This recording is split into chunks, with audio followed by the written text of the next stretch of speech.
Hi, welcome to Tech About Town, brought to you by Communitech and Elevate IP. I'm Alex Kinsella. And I'm Rosie Del Campo here in the podcast studio with Alex for the first time officially as co-host. Yeah, you were a guest before. I was, and that was fun, and this is going to be even more fun. It's going to be more. I'm slightly intimidated. No, are you kidding you're me? Rosie Del Campo. Don't get me started. Actually, no. There's times where I'm just like, I'll say I'm going to meet you for something. I'm like, yeah, no, Rosie Del Campo, CTV News, and they're like, you don't have to say that, like the full thing, and I'm like, no, I went to sign off. Yes, and I also went through an identity shift over the past few years, so now I'm just Rosie. I like that. Just Rosie. I like that too. That's an interesting shift to go through, though, too, right? Like, just to kind of... It was a really... Interesting is one adjective. Yeah. There are so many adjectives. But it's been amazing. It's been a wild ride, a ton of change in a short period of time, and I couldn't be more grateful to be here. So it's been about a year now, so this is a great way to mark my 1-year anniversary here at Communitech. So, yeah, very thankful. Nothing but gratitude. Well, and you've worked around the tech scene for a while now. It's like, what's it been like a year now, kind of seeing behind the curtain? We talked about Wicked. What's it like seeing behind the curtain? Behind the curtain is nothing like what's behind the curtain in Wicked, because in The Wizard of Oz, we find out that, the wizard's not so much of a wizard after all. But behind the curtain in Waterloo Region's local tech ecosystem, oh my goodness, I don't even know where to start. The people that are building these amazing companies and doing these amazing things at the end of the day with this one common goal to make our lives better as humans and improve the way that we learn, the way that we live, the way that we work. I am blown away by what is happening in this region and beyond. And I can't tell you, Alex, how much I have learned. I have learned more in the past 3 years of my life than in the past 10 years. So it's been amazing. Well, we've both worked on different sides of cameras and microphones. And so when I went into PR, the thing that shocked me the most was that press releases, the quotes aren't actually written by the CEO or whoever they're attributed to, that the PR person writes them themselves. It was kind of a how the sausage is made moment for me. Did you have something like that in tech where you're like, I didn't know this worked that way, or there's like a different process than you had imagined? Yes, of course. And I will say it's a lot harder to be on the, quote, other side. It was a lot easier for me to have that control as a journalist to be, let me just pick and choose what story I'm going to try to do today, or know what story I want to do and really have to chase someone to get what I needed to tell that story. So on the quote unquote other side, there would be an adjustment for anyone who's making a career transition, even though the skills are so highly transferable, because you're kind of learning a whole other process of doing things and getting to peel back the curtain to see how that's done. And years and years and years of writing quotes based on what people have actually said is a little bit different. But then you kind of try to get to know the people that you're writing for when you're in an organization. You kind of try to learn what their voice is, and you work with them to kind of get that past the finish line. That's cool. Yeah, it's always interesting when you kind of see these new avenues and these new ways of doing things and the people who are making it happen. Yeah, I'm just thankful to have a chance to use my experience in a different way, and it's been amazing. Everybody is amazing here. Well, and part of that amazement and people doing amazing things are the founders that obviously Communitech supports. Part of that support is through a program called Elevate IP, which is our fantastic sponsor for this show, along with Communitech. Today on the show, we actually have a guest who knows a lot about IP. Jim Hinton. So I saw Jim at our Communitech breakfast last year with Alexis Conrad, our IP advisor here at Communitech, who is just a walking, talking IP human encyclopedia. So she just blows me away whenever she talks about IP. And so she was talking to Jim all about IP, and he's going to sit with us today and tell us about what's happening in the ecosystem with IP, because we know it's important, but a lot of founders might not know where exactly to start and what to focus on. So he's going to give us some helpful advice around that I hope will help some of our listeners today. Yeah. So Jim, welcome to the studio. You work with Elevate IP. You own innovation too, correct? Yeah. Can you tell us a little bit about Own Innovation and your work there? Yeah. So Own Innovation is a firm I started 6-7 years ago now, and really it was helped to position Canadian firms that were sort of just left to their own devices when it came to IP and IP filings. And so really thinking of IP as a strategic asset for their business and helping them from that. And we've grown. We're the largest IP group outside of Toronto and Ottawa in the province. So, and it's because of the great firms that we work with. They're some of the most ambitious, high-growth Canadian technology firms based in Ontario, but across the country as well, commercializing in global markets. And we help them from everything from patent filings to IP strategy, trademark, and all of the legal work that comes around it. How did you get into IP? Well, my background is engineering, and so if you can do engineering and you get into law school, then IP is sort of the right mix of being able to still deal with technology, but then also apply the legal lens to it. And so it's a good nexus, and it's a lot of fun because I don't have to do the technology development. Like the people that come in and the people that we work with have done all these very complicated AI algorithms or space technology and stuff that might go on the moon or in outer space. And so it's a lot of fun not having to do the heavy lifting of the engineering side, but then also being involved in making sure that the businesses grow and succeed and do very well. So it's a really good spot to be because there's not many IP people out there, and it really drives corporate value and really economic value for the globe. So it couldn't be more relevant today. And how does that work translate then with what you do with Elevate IP? Yeah, and so it's really helping those early stage companies and those scaling companies with their IP strategy. And so thinking about strategically, okay, this is where the company is, this is where it wants to go, and then IP is one of the multiple levers that it has to get there. And these are the sort of challenges they're going to run into, and then executing on that plan, whether it's filing a trademark, filing the patent, but then also just really thinking about their intangible assets and putting the pieces in place and then sequencing them or paralleling them to make sure that they're in a good long-term growth trajectory. Yeah. I was going to say, like, one of the most common questions we get is when should a founder or a founding team start thinking about intellectual property? Yeah, you've got to think about it from day one because that's what you're building. And if it's you and you're sharing your idea with a friend, you've got to be thinking. You are thinking about that. You're saying, is this friend somebody I can trust with this idea? And then you're already thinking about how you're protecting your confidential information. If you're just going out and you put your great idea up on a website, then you're not thinking about it very well because somebody else can say that's a great idea, and I've got 10 times, 100 times more resources. I'm going to start off and run with it. And so it's from day one, and it doesn't have to be constant. IP is only one of, let's say, 20 things that a CEO or a CTO has got to manage and think about. And so not overdoing it and saying, okay, we need to file a patent long before the technology is solidified, because a lot of times the technology will change, especially as it gets to market. And then so using flexibilities within the IP system to be able to make sure that you're still well protected. Well, thankfully, there are programs like Elevate IP to provide support. But if you are thinking about that, that's the first thing you need to think about. But budgets are tight for a smaller organization, a startup. Where do you focus that to get the most bang for your buck, like initially, very early on? Yeah, and it will depend on the company, and resource allocation is probably the number one IP challenge that a company has is what do we do with our limited resources? Do we hire another developer? Do we get more advertisement? Do we put some to IP? And so it's about doing about sort of the right amount, whether it's 5 to 10% of a research budget goes to the IP. And where you get a lot of bang for your buck are things like a provisional patent application. And so you want to file your patent application before you publicly disclose in most cases. And so a provisional gives you that flexibility, and it can be sort of a few thousand or more depending on how much you want to invest into it. And again, Elevate IP will help cover some of those costs. So that's a strong way, but a patent isn't for everybody, isn't for every business. There's got to be something novel and inventive and really importantly worth protecting with a big expensive ticket item. Like patents aren't cheap over their lifetime, and so it's got to be worth tens, hundreds of thousands of dollars at least to be able to invest in that and then extract that value from a real business plan within 5, 10, 15 years. How does IP translate to economic growth? Because I hear that a lot, and I just for me, I'm interested in understanding that.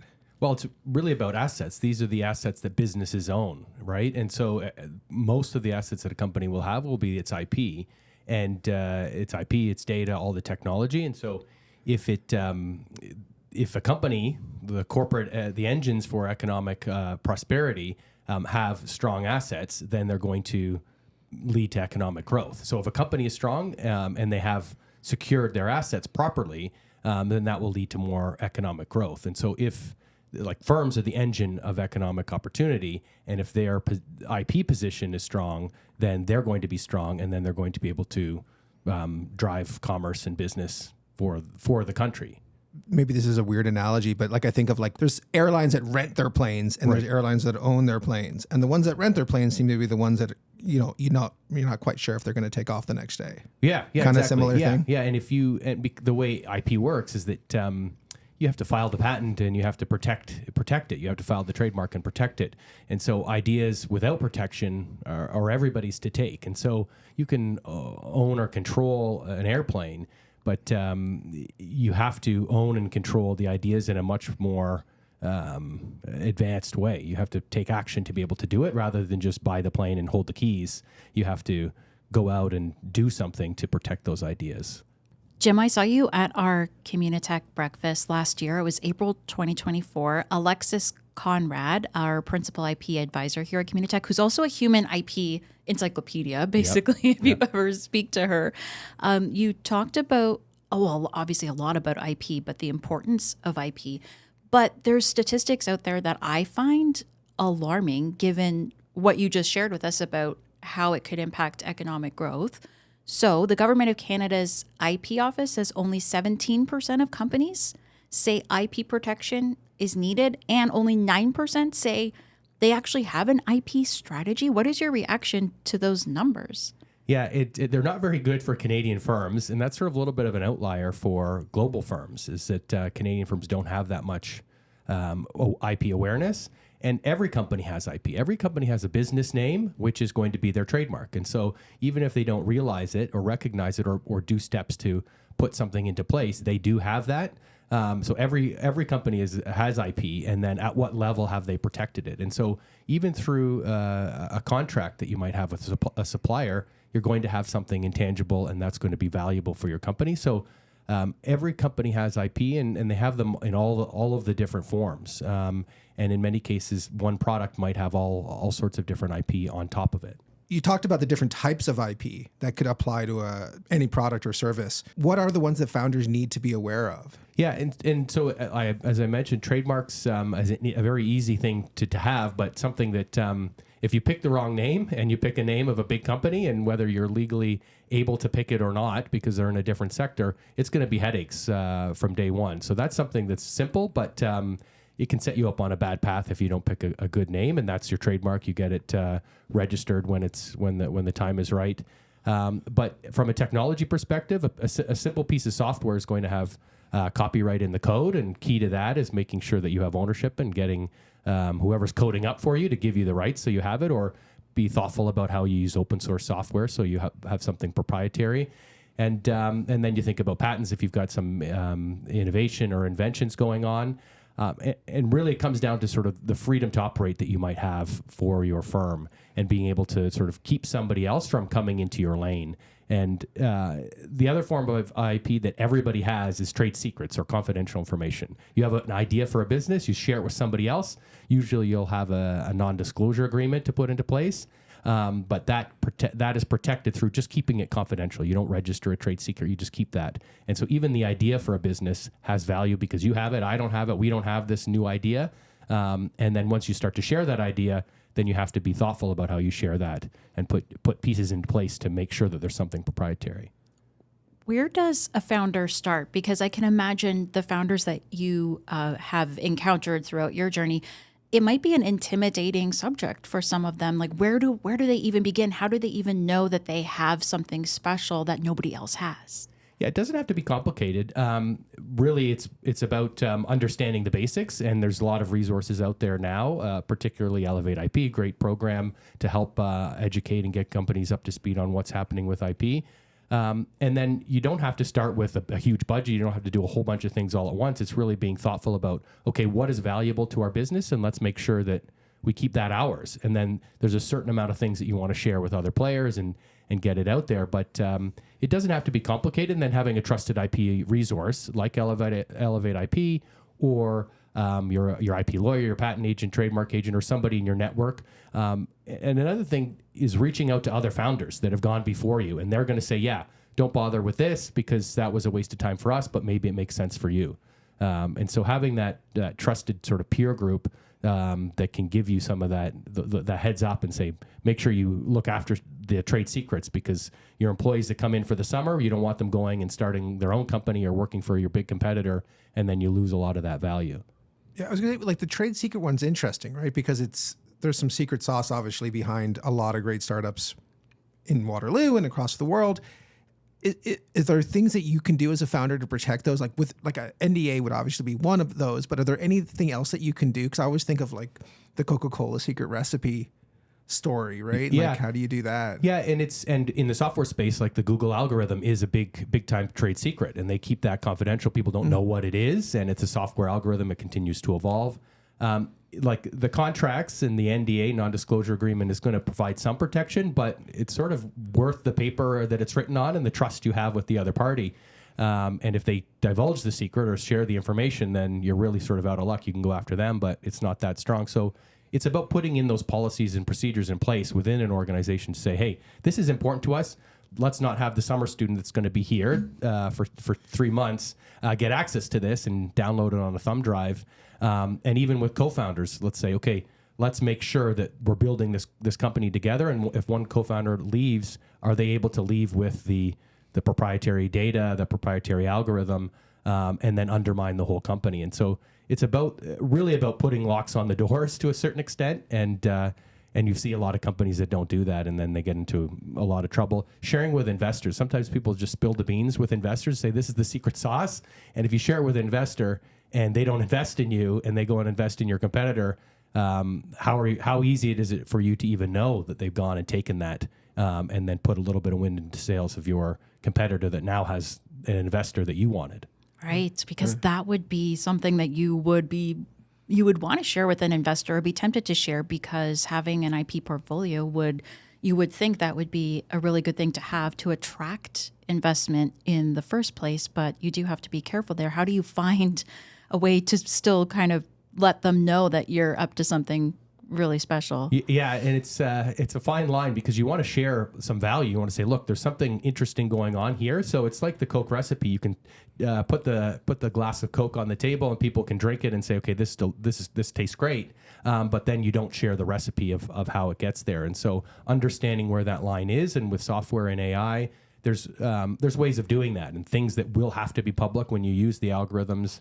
And then other things that you can keep on the back end, the particular type of AI, the weighting, the large language model that you're particularly using, and how all that customization happens. They can't be necessarily reverse engineered. So, but you need to be very thoughtful, and investors will push you to give them more than you might want to, and then having other forms of IP in place. And so you have a patent on some of the more public aspects to be able to say, hey, even if you took this piece, we still have this patent that's going to last another 17 years, 20 years. You can't take everything. And so you think twice, or you don't even do it to take what we've got. You mentioned open source is something to be conscious of when you're filing patents.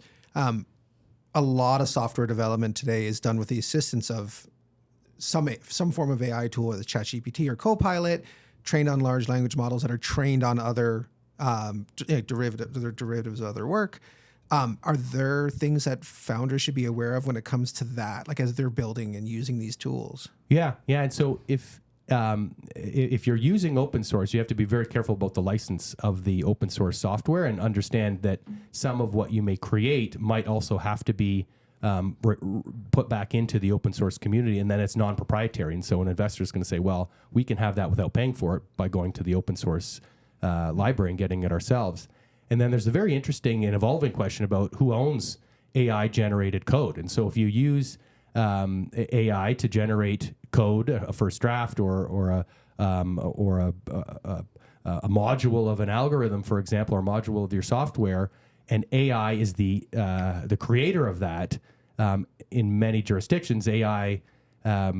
can't be the owner, can't be the owner of a copyrighted work or the creator of a copyrighted work. So it's essentially public domain. And so there's this sort of a lot of cases, legal cases going around about ownership of AI and AI generated works. And if AI can be the creator of a work, in most cases say no. And so if you're using AI to generate copyrighted work, which is code, it may not be proprietary for you. And so you need to lean on something else that you could have as proprietary. And an easy way to do is just keep that in a black box on the back end. And so whether you own the copyright in the code or not, nobody else has access to it. And that might be strong enough. But if you have to share some of the code with somebody else, then maybe they can take it and run with it. Wow. How would you describe how much things have changed in the world of IP over the past 20 years? Because I can imagine AI, all these emerging technologies, it's making IP protection more important than ever. Yeah, and if you think maybe 5 or 6 years ago, AI patenting maybe in the sort of tens of thousands globally, and now it's like hundreds of thousands. So an order of magnitude, just big land grab, and that's happening with the U.S. as well as China, just patenting up a storm with AI. And so in the last 20 years, has really been an accelerant. And for a long time, it was really U.S. and European firms capturing and generating IP, and maybe a Canadian firm here or there. And now with the rise of China getting into the IP game, it's been the gloves are off, and Canadian firms are sort of caught in the crosshairs when they've got to compete in those markets.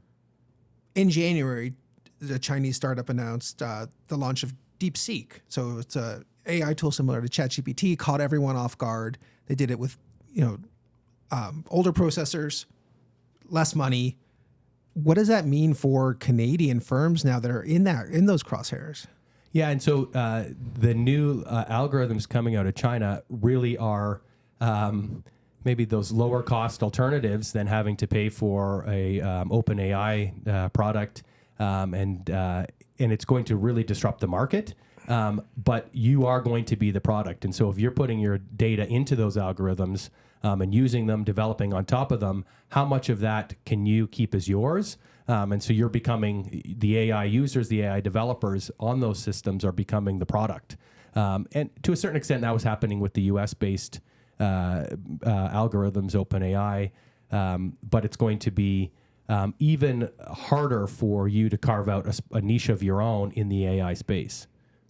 Do you think, I'm going to try to phrase this the right way, where should Canadian founders be focused now? Because there's a lot of talk about we need more compute power, we need these, or is it now looking at things like how do we build services and products on top of whether it's US-based algorithms or Chinese-based algorithms? Yeah, the key is not to be dependent on one or the other, and just buying their services is not innovation. So you want to have something that you can have a value add and get into that value chain. And it's going to be even harder to get in there because anything that you develop may be a new feature that they'll offer for free. And so you can build something on top of it, but they can quickly offer it for free to put you out of the market, and then you're competing against yourself. And so having a strong IP position to be able to prevent them from doing that, but even a strong IP position against a strong US or Chinese player is hard to come by because of how predatory they can be. So for Canadian firms, it's about building and inserting something into the market and then holding that spot and then elbows out to be able to expand. But the ground is shifting, and the markets that have been created are quickly being destroyed and supplanted. So you have to be very nimble as well. And size is one of these things that the American and Chinese firms have. Access to data, that's something Canadian firms don't have, certainly at the scale that the U.S. and Chinese firms do. So we've got to be a lot more shrewd with how we approach it. And Canadian firms are, if left to their own devices, are going to have a lot of trouble. And our national AI strategy really wasn't much of a strategy at all. It was a research agenda, a research funding program. And most of the IP that has come out of that, I would say 80 to 90% of the stuff that got to industry went to foreign firms, Chinese firms, US firms. And so we're competing against ourselves to a lot of to a certain extent, and then locking ourselves out of the value when things are hitting as they are hitting and then being commercialized. What can tech startups do? That's a lot to consider. Is there one thing that maybe they're not doing enough of, or there's like one common mistake that you see tech startups make in this space? Yeah, and each a company at different sizes is going to have different challenges. Like an early stage company just needs to exist and get something in the market and start selling, right? And then and have sort of a strong, a good base. But it's when they start to scale is when the problems come in. And we've seen that with so many Canadian firms. We saw it with D2L as they started to scale. We saw that with BlackBerry. We saw it with all sorts of Canadian firms. They start to scale, and then that's when they hit that freedom to operate barrier. They bump into the IP position of bigger, stronger players, predominantly in the U.S. And so it's basically building a position that is going to give you that freedom to operate in 5, 10, 15 years from now, and planning for the eventuality that somebody's going to come out of the woodwork with their patent, for example, and whack you over the head and say, it's time for you to pay up or go out of business or be acquired. And the more you're prepared for that, the more you can demand a higher price for your own freedom and ability to start commercializing. But IP is not fair. It's not neutral. It's not one of these things where it's like, oh, it would be fair for the inventor to get this and then be able to stop other people from doing it. It's a racket. It's a game, and you've got to be very thoughtful, very shrewd about how you deploy it. I have a stupid question. I give a disclaimer. With the potential incoming tariffs, the majority of those are obviously on physical products. There's the talk though about the Canada's export to the U.S. really is services. Do you ever see the potential? Like, what would the potential be of tariffs on services out of the U.S.? Like, could there be tariffs on access to AI algorithms, tariffs on access to AWS services? Like, how would that impact? Yeah, so we already did that, and so in the it wasn't a dumb question. Two terms ago, when the USMCA was being renegotiated, we increased the ability for U.S. firms to extract rents on intangible assets across the board. So copyright term was extended from 50 to 70 years. There's now, as of this year, patent term extension.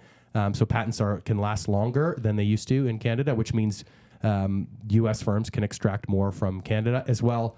Talking about trade secrets, now there are in Canada criminal penalties for trade secret theft. So really ratcheting up the walls around a castle that we don't own. And so if we want to get in and commercialize and do AI technology, we've just made it that much harder because our freedom to operate is less, because the U.S. firms now are able to extract more for the IP that they hold in Canada. And so they did raise the rents last time, and it really went by without even very much discussion. It sort of just happened, and Canadian policymakers were like, well, we'll raise the rents on U.S. pharma drugs and their patent term, have them longer in exchange for us to be able to go to the low-performing dairy, softwood lumber exchange. And so we went to the very hard work of the physical, tangible pieces when they said, we want the easy intangible asset value and capture more of that.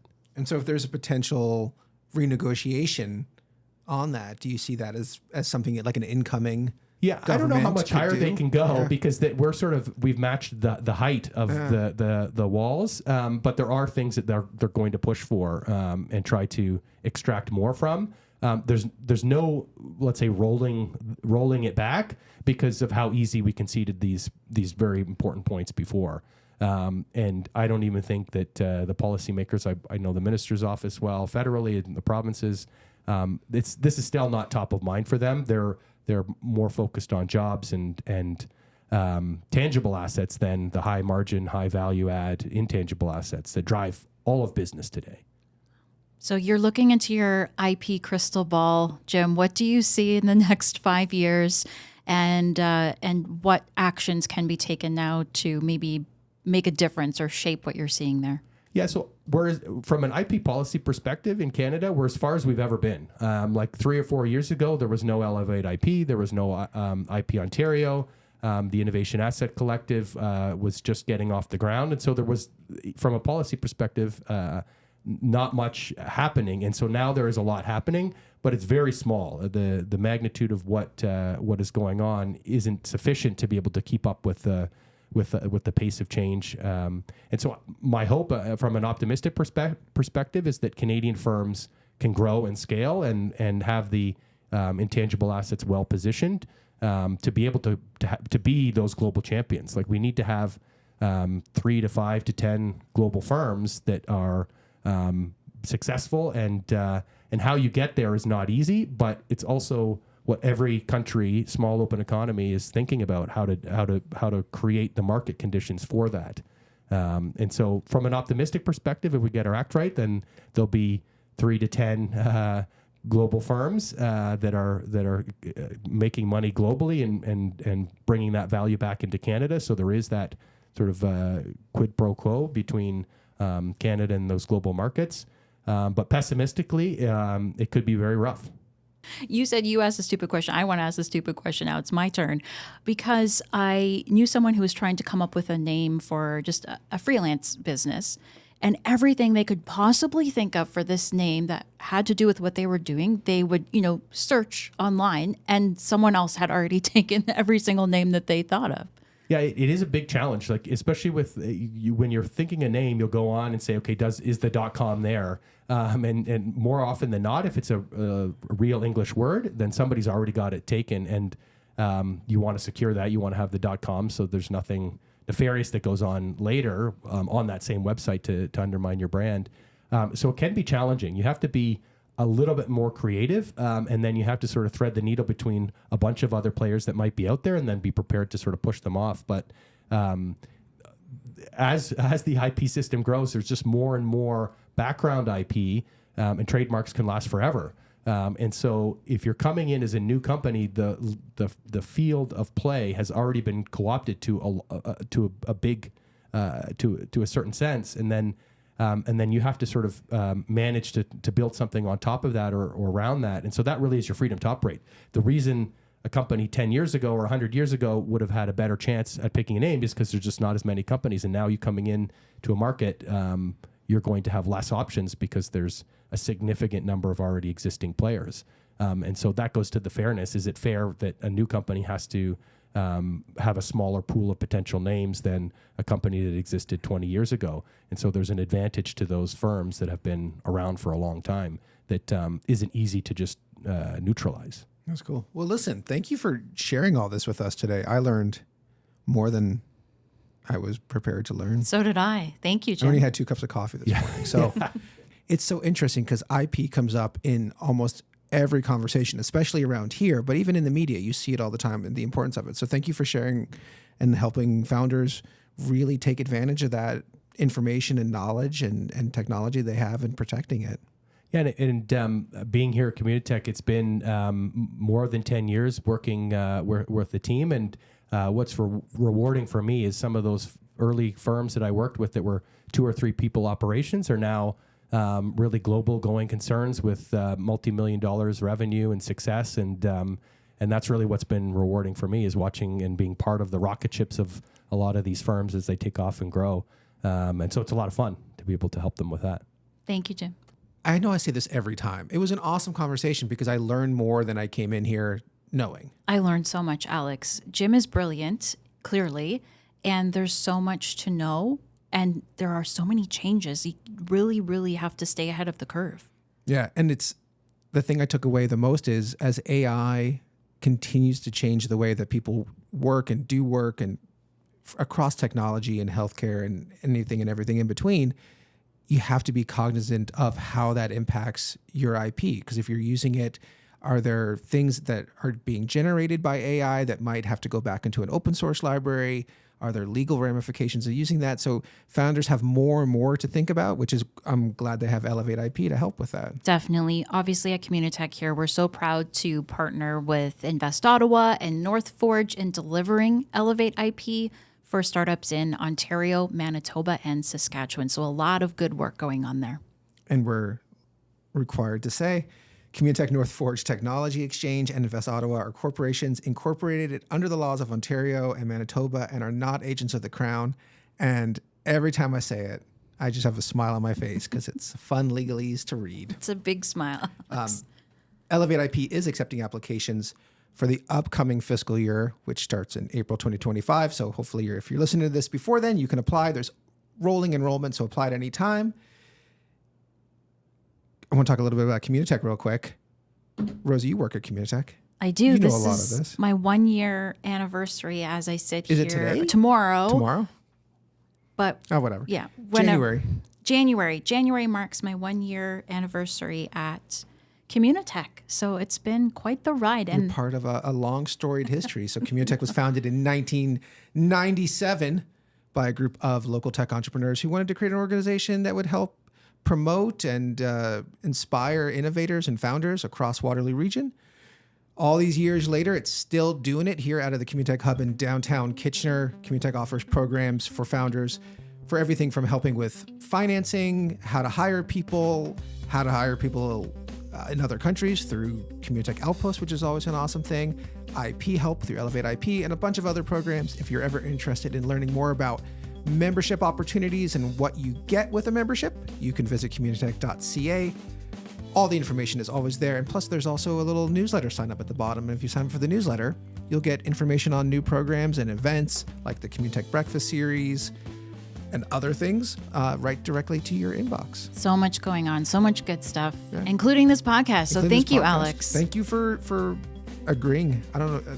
I feel like they forced you to do it, but thank you for accepting being told that you're going to come to the podcast. I love being here, just for the record. And thank you for listening. Thank you for listening. Talk to you soon.